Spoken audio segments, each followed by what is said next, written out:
One of the things I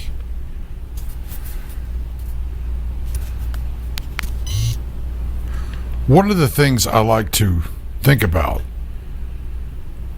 is how to create an environment that's more conducive for people to have opportunities. If they have greater opportunities,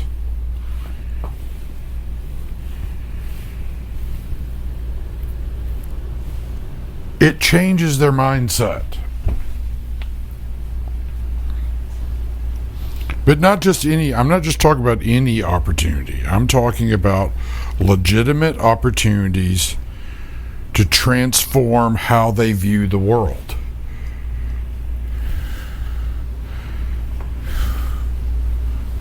Now, I talk about this all the time. I talk about how important it is, the power of story, the power of a narrative.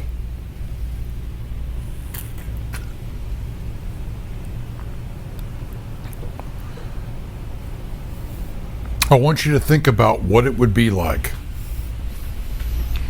if everywhere you went, anywhere you go, you could actively learn. You could choose to be more aware of the story that you're actually in.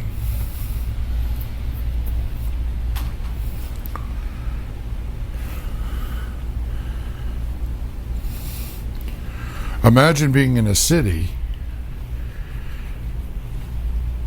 and you are immersed, whether you realize it or not, in all kinds of information.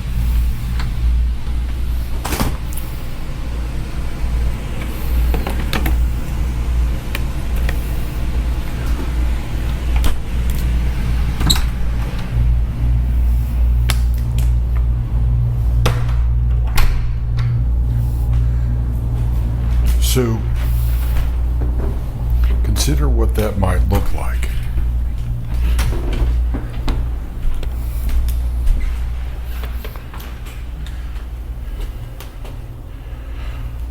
What would it be like?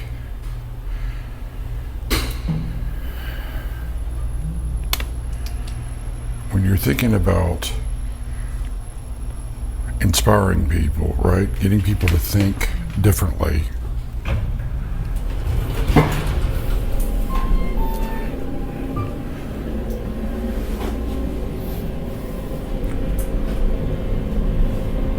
Helping them become more aware of their surroundings, the environment they're in, the things that have meaning. Everything has meaning, has a context.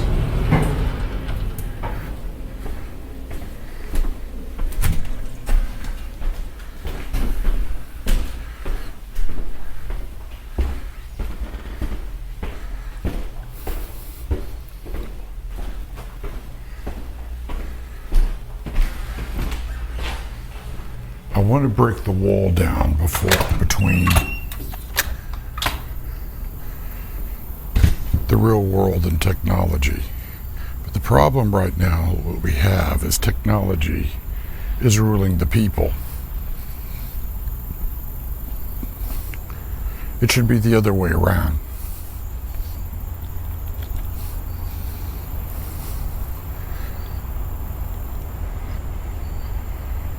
I want to flip the paradigm back. I want to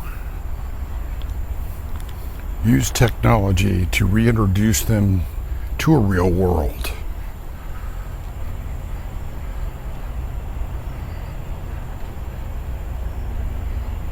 I want to create an environment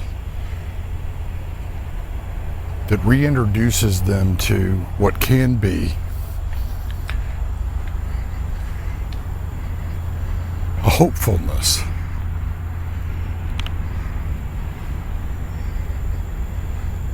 I want them to dream again.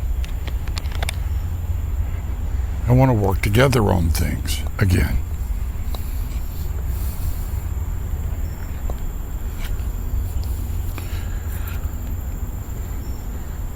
You see, fear and confusion, uncertainty,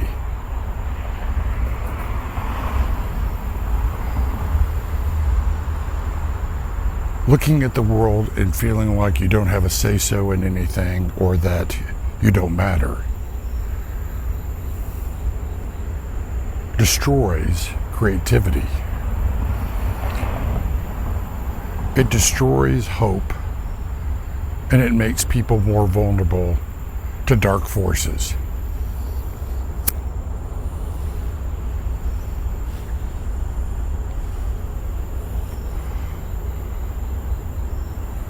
What I want you to consider is how that can actually, we can do things to actually help inoculate them against more negative influences, hostile influences, self-destructive influences and behaviors.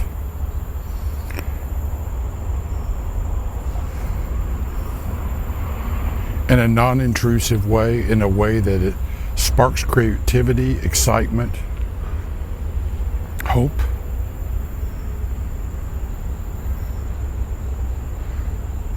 You see, everything is a story. Everybody is a story. A nation is a story of stories.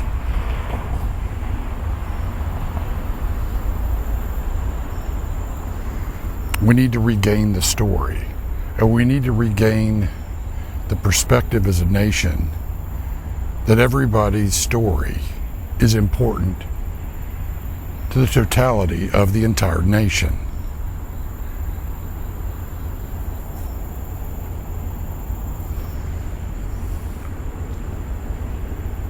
When you lose a love for story,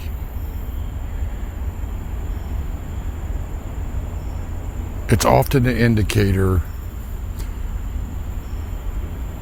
that you've lost a love for the future,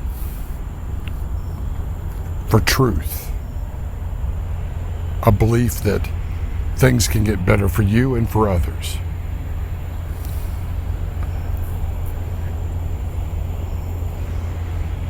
And when you feel like you don't matter, you become even more vulnerable to dark forces, hostile influences, division, addictions, all sorts of social maladies, a loss of faith.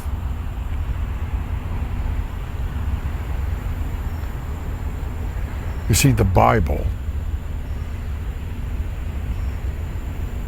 is a book of books.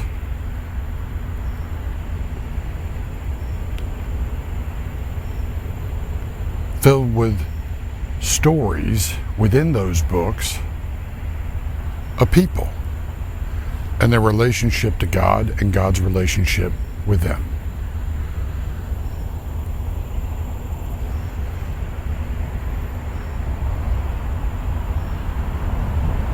All of human history is a book of books.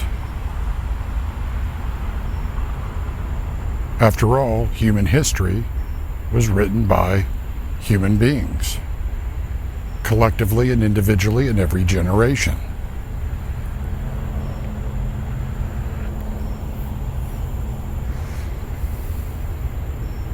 You see, there's a reason why there's so little understanding of history, and so many people that want to rewrite history in a way that deceives, that confuses, that accuses, that divides and destroys, and actually diminishes everybody else's stories, including their own.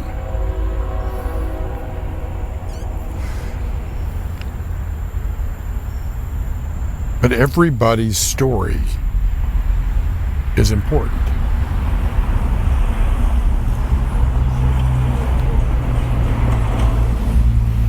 And the fact that we have forgotten how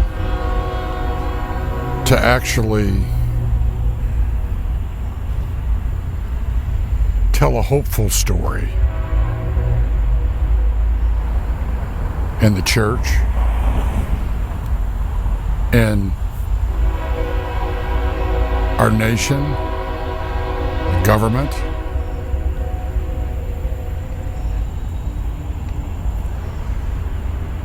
and commerce, even in our own families, is having a detrimental impact on society.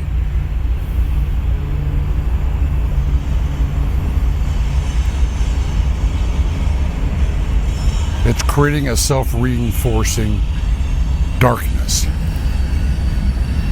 a destructive narrative.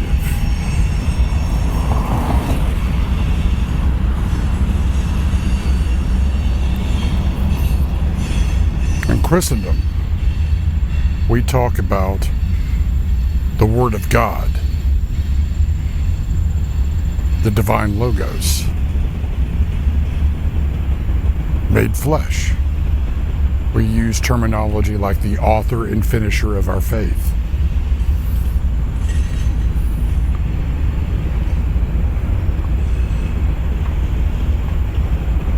That we are co-creators. That's part of our inheritance with Christ.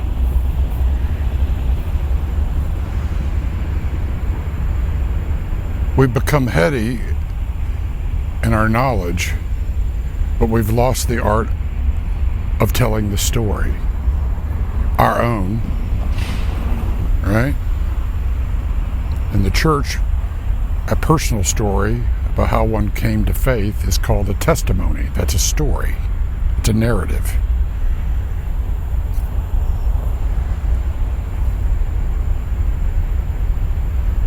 That's why I'm so often talking about the truth in love, bring about justice and mercy from a humble and contrite heart. That's a story. That's a narrative. It's one of hope.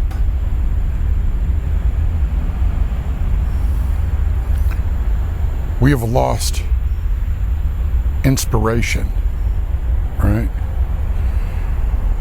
So until we actually get back there to that, right, we're going to be losing ground, and we're going to have to regain a sense of individual and collective hopeful stories.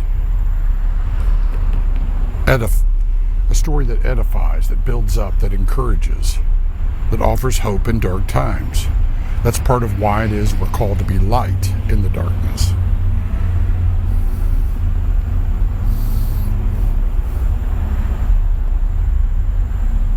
The light shows the way through the darkness, out of the darkness. It illuminates things in the darkness.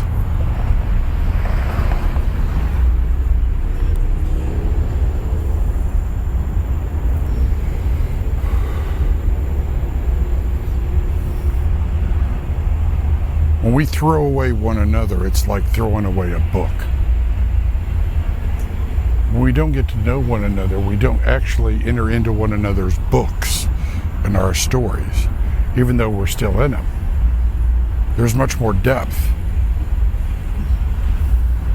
There's a richness and detail in a great story, and everybody has an amazing story. We all can learn from one another's stories.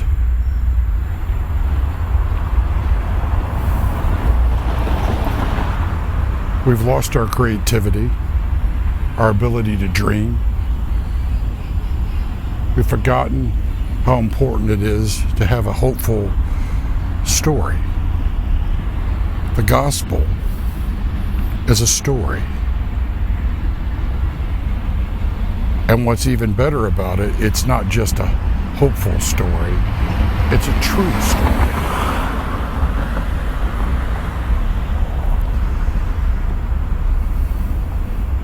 That's why the hope in it is so important, so transformative.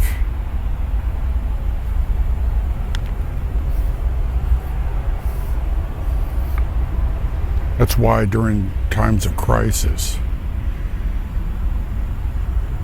it's important to rally people together with a hopeful story, to encourage, to build up, to stave off fear, confusion, uncertainty, division, conflict.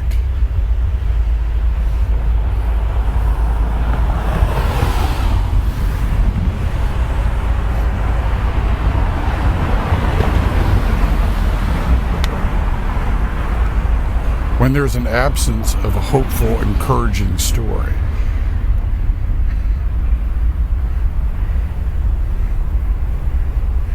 there's an absence that's filled by a dark, destructive one. See what I mean?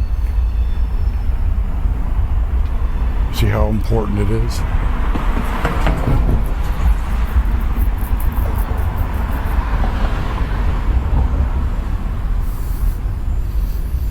And when all those things happen, and you can't dream, you have no hope, and your creativity wanes, and you don't think that there's a future for you, you lose your childlikeness. An indicator of a loss of faith is seen in a loss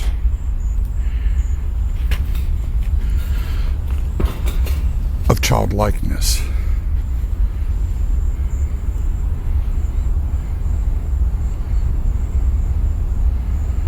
There's a reason why children love stories. Stories teach, they instruct.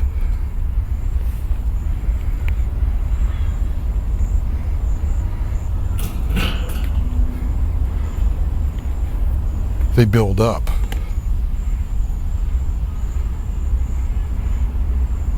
They can heal.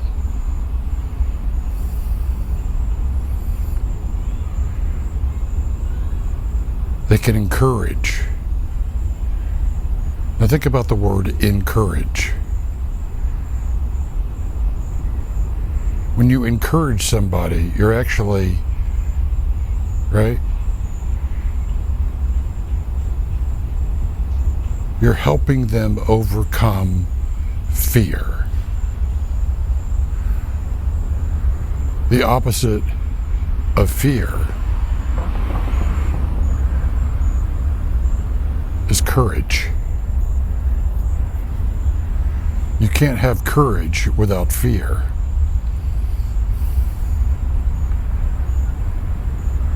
And you can't grow without the courage to stand up to your fears. And what do I tell you so often that fear is an acronym for? Fear is an acronym for false evidence appearing real.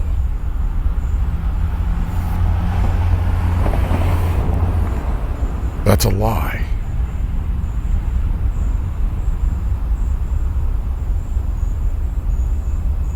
False evidence appearing real is a deception. That's the nature of a deception. So think about it. Where there is fear, there's also confusion. Where there is fear and confusion, there's a lack of encouragement.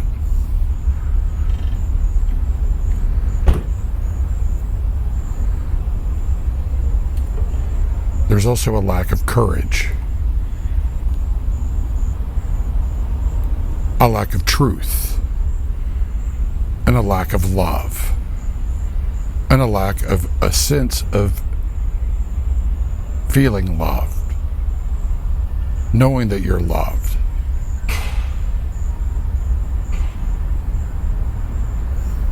When somebody doesn't know that they're loved.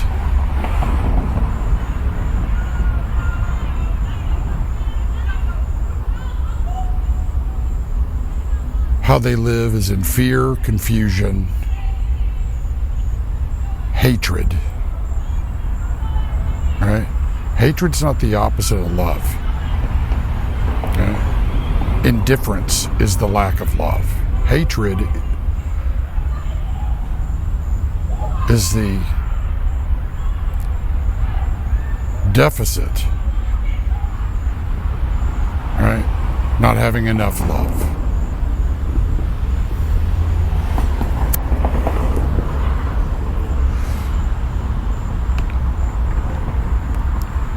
When you don't love yourself, you're self-destructive. You're also destructive to others. You're also ruled by fear and confusion and lies.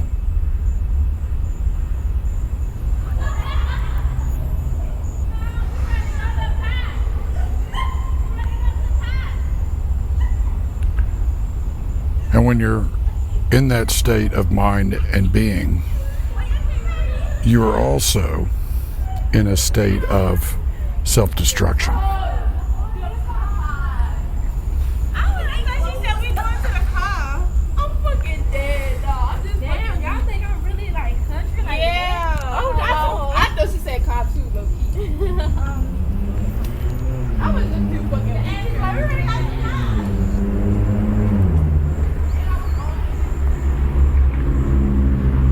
The void that the lack of truth, love, justice, and mercy and humility carves out of a human is where self-destructive ways take up a home.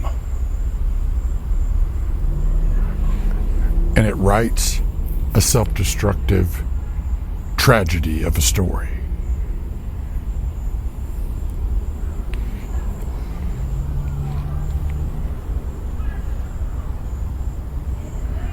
As it is for people, so too it is for nations. Where a nation has lost its hope, its identity,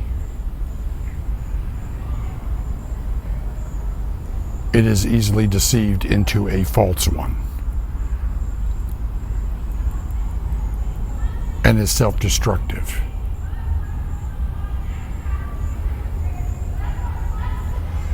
And its people engage in self-destructive behaviors, thinking, relationships.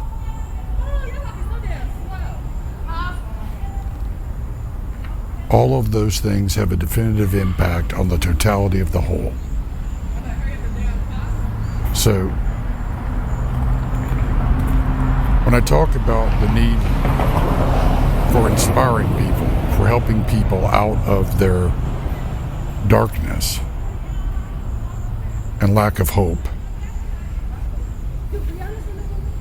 and fear and confusion, it has to be everybody in the country. And that's what crisis creates. It creates an environment of fear, confusion, right? But it also presents incredible opportunities for people to grow, for people to rise up in courage and example what truth and love, justice and mercy and humility look like. And that is the light of the truth shining out in the darkness. Now consider what I'm telling you. Consider why I'm telling you this.